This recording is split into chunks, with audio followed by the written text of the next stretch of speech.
সুলেমান আলাইসাল্লাম এর অলৌকিক ক্ষমতা।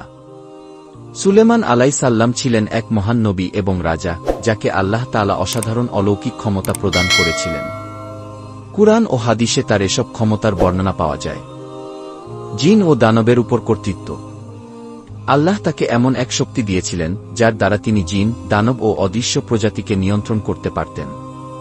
তারা সুলেমান আলাইসাল্লাম এর নির্দেশে কাজ করত, বিশাল অট্টালিকা, মসজিদ এবং পানির নিচের রত্ন তুলে আনত। বায়ুর উপর নিয়ন্ত্রণ। সুলেমান আলাইসাল্লাম এর আরেকটি অলৌকিক ক্ষমতা ছিল বায়ুকে নিয়ন্ত্রণ করা। তিনি বায়ুকে ব্যবহার করে এক স্থান থেকে অন্য স্থানে দ্রুত গতিতে ভ্রমণ করতেন। একদিনের পথ মাত্র 1 ঘণ্টায় পাড়ি দিতেন। পশুপাখির ভাষা বোঝার ক্ষমতা। আল্লাহ সুলেমান আলাইসাল্লাম কে পশুপাখির ভাষা বোঝার এবং তাদের সঙ্গে যোগাযোগ করার অসাধারণ ক্ষমতা দিয়েছিলেন। দৃষ্টিনন্দন সেনাবাহিনী।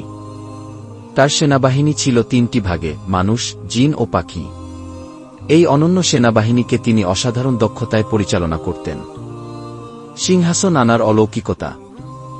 সাবার রানীর সিংহাসন মুহূর্তের মধ্যে সুলেমান আলাইসাল্লাম এর দরবারে হাজির করা হয়েছিল। এটি ছিল তার ইলম ও অলৌকিক ক্ষমতার এক বিস্ময়কর নিদর্শন। সুলেমান আলাইসাল্লাম এর এসব অলৌকিক ক্ষমতা ছিল আল্লাহর পক্ষ থেকে প্রদত্ত, যা তিনি নিজের ইচ্ছায় নয়, বরং আল্লাহর নির্দেশে ব্যবহার করতেন। তার জীবনের প্রতিটি অধ্যায় আমাদের জন্য শিক্ষা ও প্রেরণার উৎস।